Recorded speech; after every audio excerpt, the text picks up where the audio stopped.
Hello friends, नमस्कार, आदाब, सत श्री अकाल। मैं अमित पांडे स्वागत करता हूं आपका इस क्लास में। फ्रेंड्स, जैसा आपको पता है कि हमारा चल रहा था इस वक्त पॉइंट कार्यपालिका में हमने पहला पॉइंट लिया था राष्ट्रपति का। राष्ट्रपति के बारे में मैंने बहुत सारी बातें आपको पहले जो इसका पहली क्लास आपकी शूट हुई उस क्लास में आपको सारी चीज़ें पता चल चुकी थी, ठीक है ना। उसके बाद में भी हमारे पास में कुछ पॉइंट्स बच गए थे, जैसे कि राष्ट्रपति के क्या निषेधाधिकार हैं, ठीक है, और कैसे उसके ऊपर महाभियोग की प्रक्रिया लगाई जाती है। ये सारी चीज़ें आपको भी यहाँ पे 1 बाय 1 सारी चीज़ें पता चलेंगी, ठीक है ना।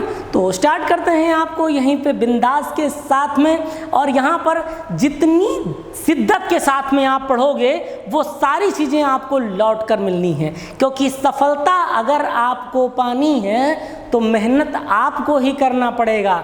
सपना आपने देखा है तो मेहनत आपको करनी पड़ेगी। सोते हुए कभी सपने साकार नहीं होते। साकार करना है तो जगते हुए आपको पसीना बहाना पड़ेगा, मेहनत करना पड़ेगा, तभी ये सफलता आपको मिलेगी। ओके, तो इसी के साथ में एक शुभ संदेश के साथ में अपना टॉपिक स्टार्ट करते हैं। तो हमारा पहला टॉपिक आता है राष्ट्रपति का निषेधाधिकार, जिसको हम बोलते हैं वीटो पावर।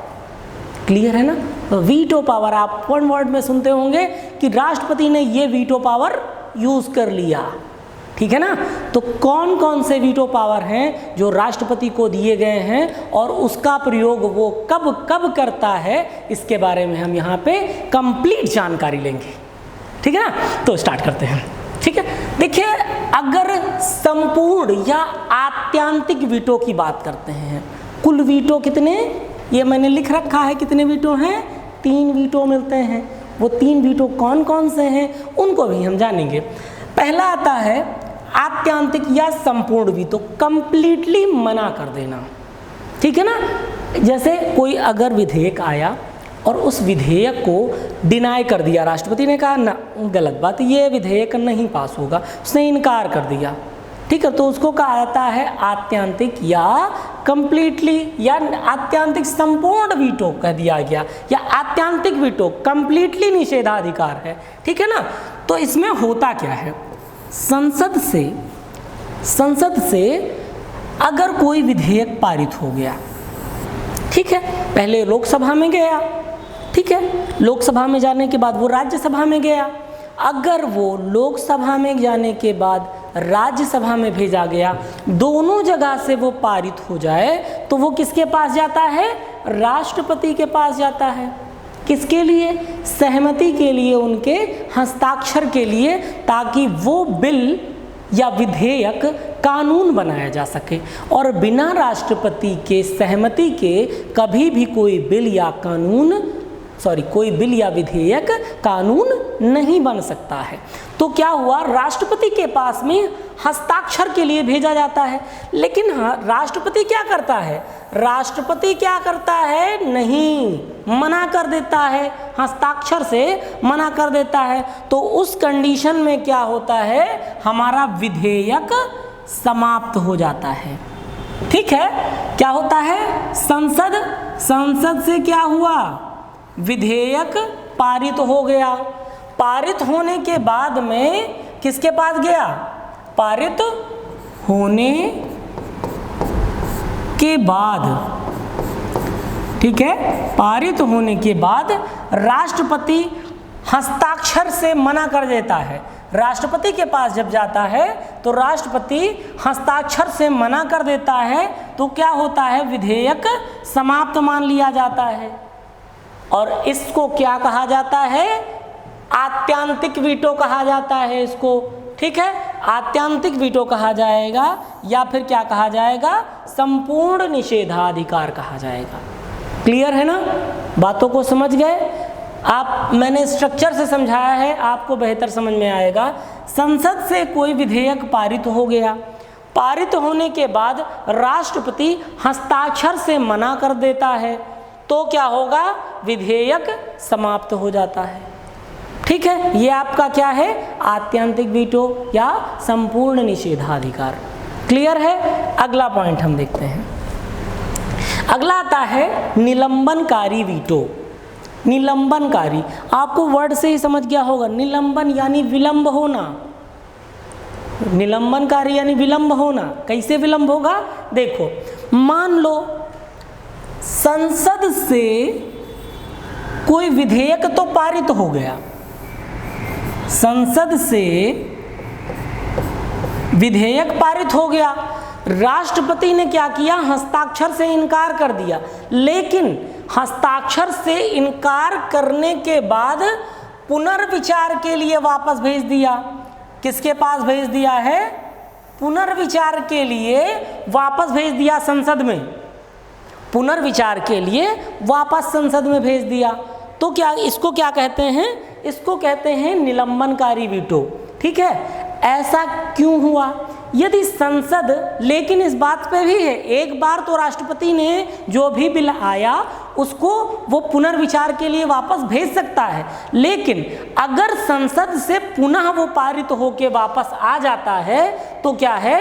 दोबारा पारित होकर वापस आ जाए तो राष्ट्रपति हस्ताक्षर के लिए बाध्य हो जाता है।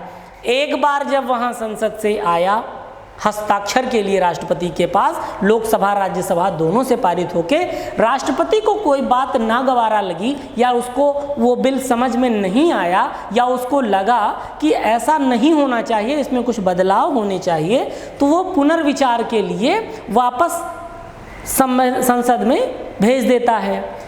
लेकिन पुनः अगर उसमें कुछ बदलाव करके या नहीं भी बदलाव करके वापस फिर से लोकसभा और राज्यसभा से पारित होके राष्ट्रपति के पास हस्ताक्षर के लिए आता है, तो ये प्रावधान है कि राष्ट्रपति उस पर हस्ताक्षर करने के लिए बाध्य माना जाता है।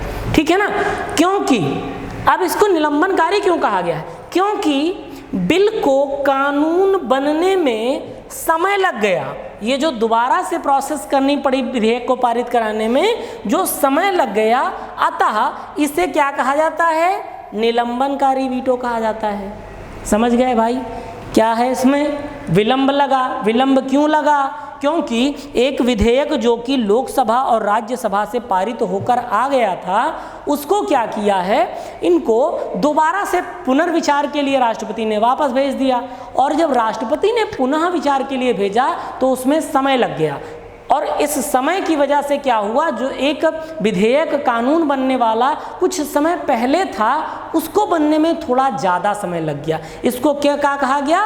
विलंबनकारी या निलंबनकारी वीटो कहा गया कि ये शक्ति किसके पास है? राष्ट्रपति के पास। आखिरी जो शक्ति है वो बहुत ज़बरदस्त शक्ति है।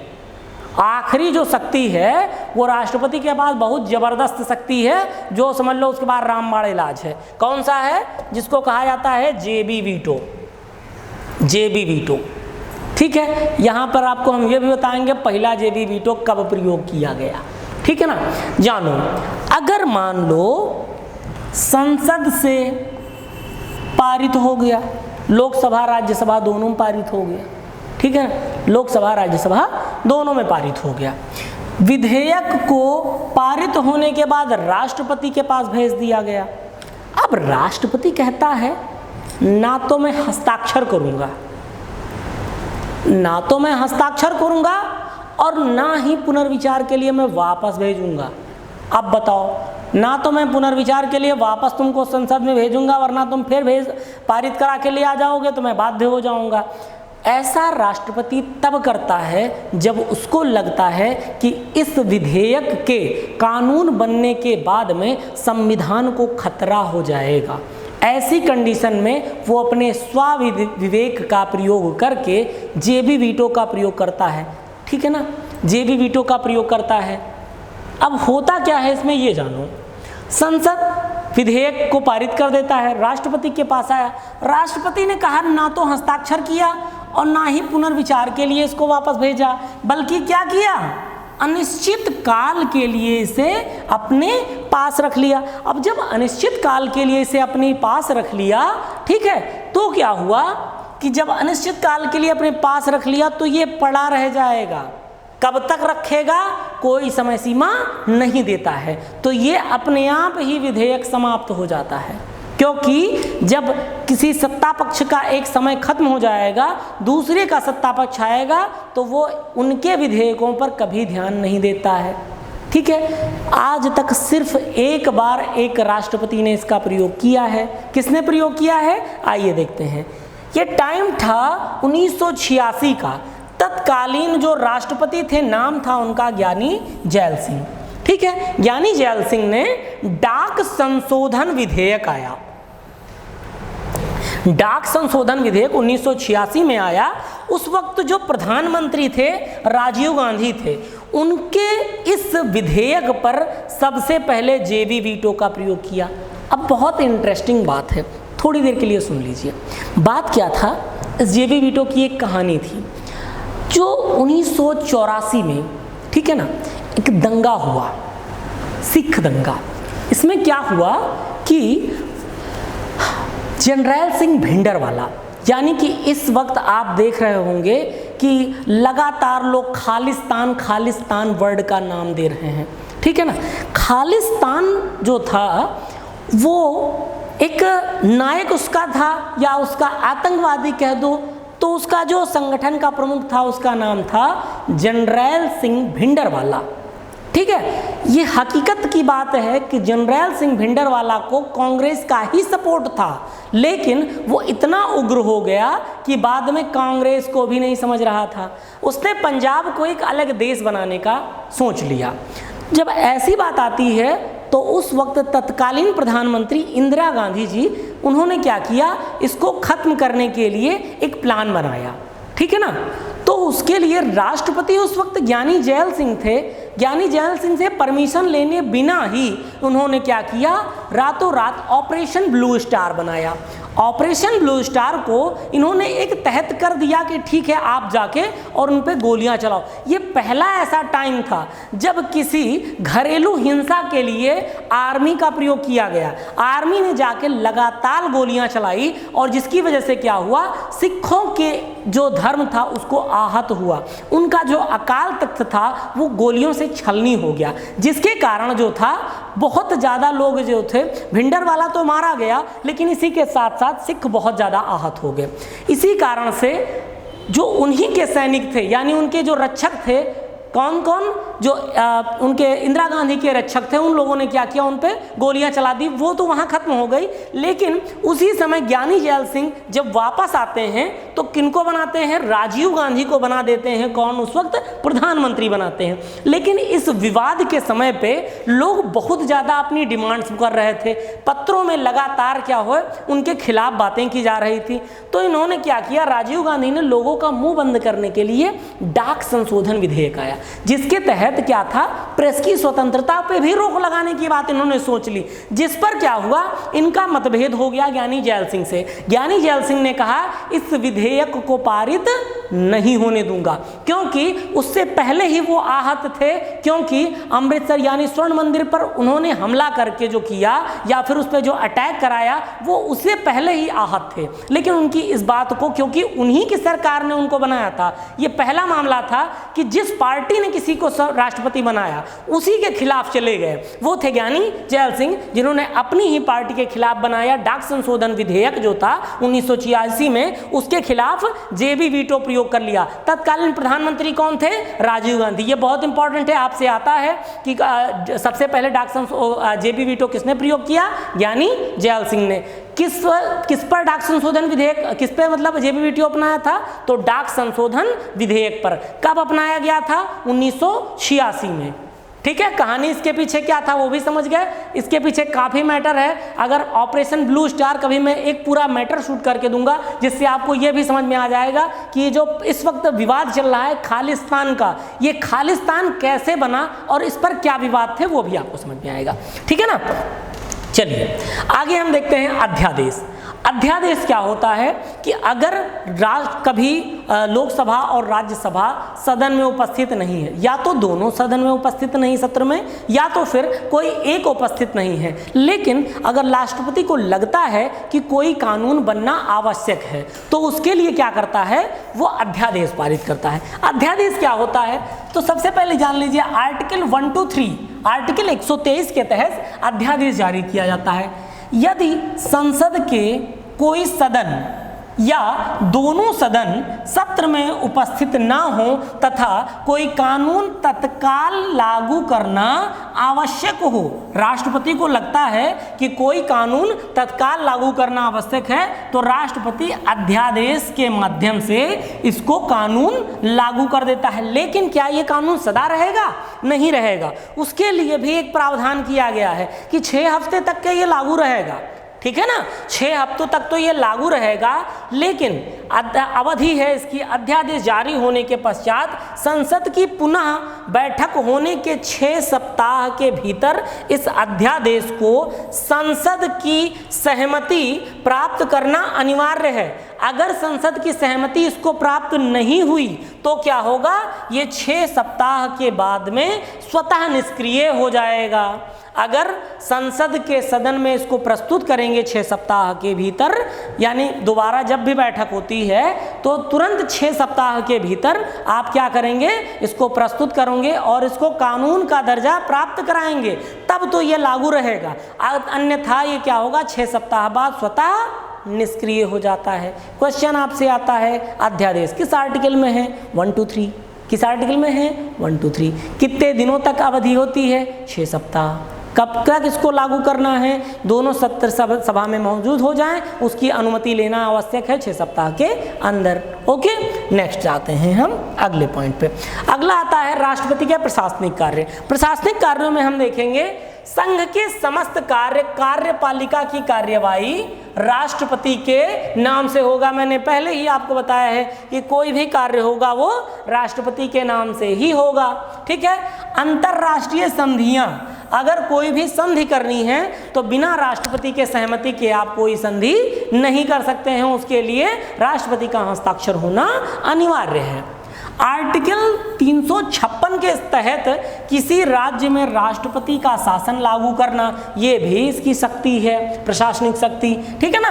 अब इसी के साथ साथ में ये बहुत इंपॉर्टेंट क्वेश्चन आपके पास आता है। आपके पास एक क्वेश्चन देता है कि निम्न में से किसकी नियुक्ति राष्ट्रपति नहीं करता है, ठीक है ना, नहीं करता है। और जब नहीं की बात आती है तो आपको ध्यान होना चाहिए कि किनकी नियुक्ति करता है। तो याद रखिए, राष्ट्रपति महान्यायवादी की नियुक्ति करता है, कैग की नियुक्ति करता है, सुप्रीम कोर्ट के न्यायाधीश, मुख्य न्यायाधीश और हाई कोर्ट के मुख्य न्यायाधीश की भी नियुक्ति करता है, यूपीएससी के अध्यक्ष की नियुक्ति, राज्यों के राज्यपालों की नियुक्ति, विश्वविद्यालयों के कुलपति की नियुक्ति, निर्वाचन आयोग के अध्यक्ष की नियुक्ति, तीनों सेनाओं यानी जल थल वायु तीनों सेनाओं के जो अध्यक्ष होते हैं उनका भी नियुक्ति होता है, वो कौन करता है? राष्ट्रपति। और भी कुछ पॉइंट्स है जो इनकी नियुक्ति क्या करता है? राष्ट्रपति करता है, ठीक है ना। लेकिन ये आपके इंपॉर्टेंट है जो आपको याद करना अनिवार्य है, ठीक है ना।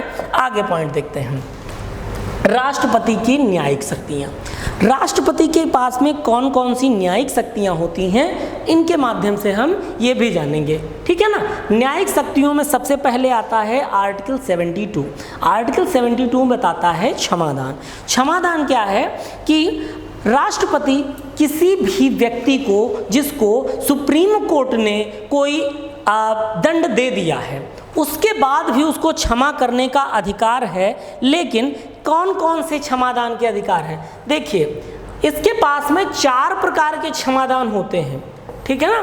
कितने प्रकार के? 4 प्रकार के क्षमा। सबसे पहले होता है क्षमा, यानी कि सजा को पूर्णतः माफ कर देना। कोई सजा मिली है और अगर राष्ट्रपति को लगता है नहीं इसे माफ़ कर देना चाहिए तो क्या करता है? महान्यायवादी और बाकी लोगों से वो पूछताछ करता है, सहमति लेता है और उसके बाद में सुझाव के माध्यम से वो उनको दे देता है। फिर आता है परिहार।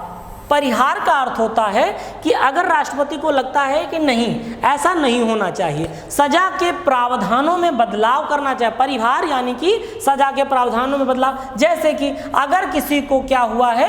मृत्युदंड मिला है, ठीक है, क्या मिला है? मृत्युदंड मिला है और मृत्युदंड को उसने बदल कर क्या कर दिया? आजीवन कारावास कर दिया। आजीवन कारावास, ठीक है ना। मृत्युदंड की जगह क्या कर दिया उसने, आजीवन कारावास कर दिया। तो ये क्या हुआ, सजा के प्रावधानों में, या फिर अगर किसी को 25 साल की सजा हुई है, 30 साल की सजा हुई तो उसको 10 साल में कन्वर्ट कर दिया। ये क्या हुआ, सजा के प्रावधानों में करण। लघुकरण आता है, लघुकरण होता है सजा की समय को कम कर देना। किसी को 50 साल की सजा हुई, किसी को 40 साल की सजा हुई, अगर लगता है राष्ट्रपति को नहीं ऐसा नहीं होना चाहिए, और तो वो क्या करता है, सुझाव लेगा या अपनी सहमति से अपने विवेकानुसार वो क्या करेगा, इनके सजा को कम कर सकता है। वो चाहे तो उसको 2 साल कर दे, 5 साल कर दे या खत्म कर दे। ठीक है, तो ये क्या होता है, सजा के कम करना यानी लघुकरण कर सकता है। लास्ट में आता है निलंबित करना, यानी कि सजा को माफ करने से इनकार कर देना। जैसे कि अभी जल्दी ही मामला आ गया था, किसी आतंकवादी के लिए जब लगातार कहा गया कि नहीं हमको क्या करना है, हमको इसको माफ़ी दिलाना है, तो माफ़ी के लिए लगातार कहा गया, लेकिन जहां राष्ट्रपति को लगता है नहीं ये देश के लिए खतरा है, तो कभी वो उसके दंड को माफ नहीं करता है। तो वो किस में आ जाता है, निलंबित कर देना, यानी उसको रिजेक्ट कर देता है, उनके किसी भी माफीनामे को वो एक्सेप्ट नहीं करता है। तो ये क्या है, आर्टिकल 72। आर्टिकल 72 के अंदर क्षमादान है। क्षमादान कुल 4 प्रकार के होते हैं, चारों मैंने एक्सप्लेन कर दिए हैं। उम्मीद करता हूँ ये बात अच्छे से पॉइंट समझ में आ गई होगी। नेक्स्ट आते हैं हम, अगला है सलाहकारी समितियाँ। सलाहकारी समितियाँ जो हमारी हैं, ठीक है, वो हमारे पास आती हैं आर्टिकल 143। कितना प्यारा वर्ड है 143, ठीक है ना। इसमें देखिए क्या होता है कि किसी भी विधि या तथ्य, अगर कोई भी राष्ट्रपति के पास में, अगर राष्ट्रपति को लगता है कोई भी कानूनी सलाहकार की सलाही बात है या कानून से संबंधित कोई बात है, तो वो किससे पता करता है, जो सुप्रीम कोर्ट का, ठीक है, चीफ जस्टिस है। कौन है, मुख्य न्यायाधीश। मुख्य न्यायाधीश, ठीक है, मुख्य न्यायाधीश से क्या करता है, वो सलाह मांगता है, और उस सलाह को क्या करेगा, वो देगा, किसको देगा, प्रेसिडेंट को। लेकिन ये जरूरी नहीं है कि जो प्रेसिडेंट को सलाह सुप्रीम कोर्ट के मुख्य न्यायाधीश ने दिया है उसको वो माने ही, यानी कि सलाह तो मांगा है और सुप्रीम कोर्ट का मुख्य न्यायाधीश उसको सलाह देगा ही, लेकिन उसके सलाह को मानने के लिए राष्ट्रपति बाध्य नहीं है। वो अपनी तरफ, अपनी सोच के अनुसार भी वो कार्य कर सकता है, ठीक है ना। तो यहाँ पर देख लीजिए वही पॉइंट्स मैंने लिख दिया है। विधि या तथ्य के मामले में राष्ट्रपति सुप्रीम कोर्ट के जज से, सुप्रीम कोर्ट से सलाह मांगता है। सुप्रीम कोर्ट से सलाह मांगने का क्या है कि जो उसका CJI है, ठीक है ना, सुप्रीम कोर्ट का CJI से सलाह मांग सकता है, किंतु राष्ट्रपति उसकी सलाह को मानने के लिए बाध्य नहीं होगा। क्लियर है ना। जो सलाहकारी समितियां हैं या सलाहकार जो किसमें आता है, 143 में। 143 में कौन किससे सलाह मांगता है, राष्ट्रपति सुप्रीम कोर्ट के मुख्य न्यायाधीश से सलाह मांगता है, जिसको सलाह को माने वो या ना माने। नेक्स्ट आता है राष्ट्रपति पर महाभियोग, ठीक है ना। राष्ट्रपति पर महाभियोग, राष्ट्रपति पर महाभियोग का अर्थ होता है कि अगर मान लीजिए कोई राष्ट्रपति है और वह अपने कार्यों का सही तरीके से कार्य निर्वहन नहीं कर रहा है, ठीक है ना, वह अपने कार्यों का सही तरीके से निर्वहन नहीं कर रहा है, तो ऐसी कंडीशन में क्या होता है कि वो उस पर महाभियोग की प्रक्रिया लागू करते हैं, या फिर अपने संविधानों का हनन कर रहा है, तो ऐसी कंडीशन में लोकसभा या राज्यसभा किसी से भी यह लागू किया जा सकता है या इसकी प्रक्रिया की शुरुआत किया जा सकता है, लेकिन दोनों में उसके पारित होना अनिवार्य है, यानी उस बिल को या महाभियोग की प्रक्रिया दोनों में पारित होना अनिवार्य है, वो भी 2/3 के बहुमत से पारित करना अनिवार्य है, ठीक है ना। इसी पॉइंट को हम यहाँ पे देखेंगे। सबसे पहले देख लीजिए किस आर्टिकल में महाभियोग होता है, तो आर्टिकल 61 में। संसद के किसी भी सदन में कुल सदस्यों का कम से कम 1/4 सदस्यों के द्वारा संविधान का उल्लंघन का आरोप लगाया जा सकता है। पहली बात, अगर मान लीजिए राष्ट्रपति पर संविधान उल्लंघन का आरोप लगाना है, तो जिस भी सदन ने ये आरोप लगाया है उसके 1/4 सदस्य यानी चौथाई सदस्य मिलकर आरोप लगाएंगे तब तो आरोप माना जाएगा, पहली बात। यानी केस शुरू करने के लिए भी 1/4 सदस्य चाहिए ही चाहिए। उसके बाद आपने आरोप लगा दिया, उसके बाद 14 दिनों तक कोई कार्यवाही नहीं होगी। क्यों नहीं होगी? इस 14 दिन पहले आप क्या करेंगे? राष्ट्रपति को सूचना देंगे। राष्ट्रपति पर ये महाभियोग लगाने से पहले सूचना देंगे। उसके 14 दिन बीत जाने, यानी कि उस बीच में राष्ट्रपति भी अपनी मजबूत कर लेगा कि हाँ, जो मुझ पे आरोप लगे हैं इसको कैसे निष्क्रिय करना है, कैसे मुझे अपनी सफाई देनी है, उसके लिए वो रेडी हो जाएगा। 14 दिन जब बीत जाएंगे, उसके बाद यदि जिस सदन में उसने पेश किया है, पहले सदन में, उसमें से 2/3 सदस्यों के बहुमत से ये बिल पारित हो जाता है, तो क्या होगा? दूसरे सदन में भेज दिया जाएगा। मान लो लोकसभा में अगर पारित हो जाता है तो राज्यसभा में भेजा जाता है। मान लीजिए दूसरे सदन में जब भेज दिया गया और दूसरे सदन में क्या होता है? राष्ट्रपति को अपनी सफाई पेश करने का मौका देता है। सफाई का मौका का अर्थ है कि अपने बेगुनाही का सबूत देना पड़ेगा वहाँ पे। मान लीजिए आपने कहा कि आपने संविधानों का हनन किया है, राष्ट्रपति के पास में अगर ऐसा सबूत है, नहीं मैंने संविधानों का हनन नहीं किया है, इस प्रक्रिया के अनुसार मैंने क्या है, अपने संविधानों का उल्लंघन नहीं किया है, और आपने अपने तथ्यों को साबित कर दिया, तो महाभियोग की प्रक्रिया वहीं खत्म हो जाएगी, महाभियोग की प्रक्रिया नहीं होगी। लेकिन अगर ऐसा नहीं कर पाता है राष्ट्रपति, अपने आप को बेगुनाह साबित नहीं कर पाता है, तो यदि दूसरे सदन में भी 2/3 बहुमत से प्रस्ताव पारित हो जाता है तो महाभियोग की प्रक्रिया पूरी मान ली जाएगी। और अगर महाभियोग की प्रक्रिया पूरी मान ली जाती है, यदि महाभियोग की प्रक्रिया पूरी मान ली जाएगी, तो क्या होगा? राष्ट्रपति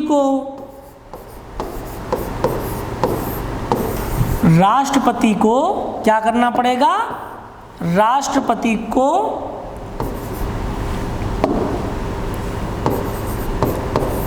अपना पद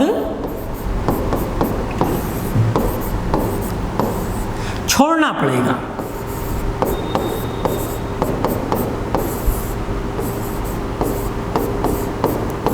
ठीक है ना? राष्ट्रपति को उसी समय, उसी क्षण अपने पद को छोड़ना पड़ जाएगा, ठीक, क्योंकि महाभियोग की प्रक्रिया पूरी हो चुकी है। और एक खुशखबरी है कि आज तक हमारे यहाँ कभी भी किसी भी राष्ट्रपति पर महाभियोग की प्रक्रिया पूरी नहीं हुई है। क्लियर है ना? हमारे यहाँ महाभियोग की प्रक्रिया अब तक किसी भी राष्ट्रपति के ऊपर पूरी नहीं हुई है। ठीक है ना? कुछ और भी पॉइंट्स ऐसे हैं जो इसके लिए रिलेटेड हैं, वो सारी चीज़ें मैंने आपको बता दिया है। फिर भी अगर ज़रूरत लगती है तो मैं इनके बहुत सारे पॉइंट्स और भी आपको बताऊंगा, लेकिन आपके एग्जाम पॉइंट ऑफ व्यू से जो ज़रूरत है मैक्सिमम मैंने आपको यहीं पे क्लियर कर दिया है। ठीक है ना? ये सारे पॉइंट्स आपके पास में 1 बाय 1 आपको मैंने बता दिया है, और ये जो भी मैटर आपके लिखे हुए हैं वो भी आपको PDF के माध्यम से मिल ही जाएंगे। ठीक है ना? और इनको आप चीज़ों को समझो, वीडियो को आप पुश करके देख लो कि कहाँ पे मैंने क्या क्या चीज़ें समझाया है। आपको नोट्स बनाने की ज़रूरत नहीं पड़ेगी, ये आपके पास PDF के माध्यम से भी पहुंच जाएगा, तो आप अच्छे से चीज़ों को समझ सकते हैं, आपका समय भी बचेगा। ठीक है? उम्मीद करता हूँ ये क्लास आपको अच्छी लगी होगी। ठीक है? मिलते हैं आपको नेक्स्ट क्लास में, तब तक के लिए नमस्कार, जय हिंद।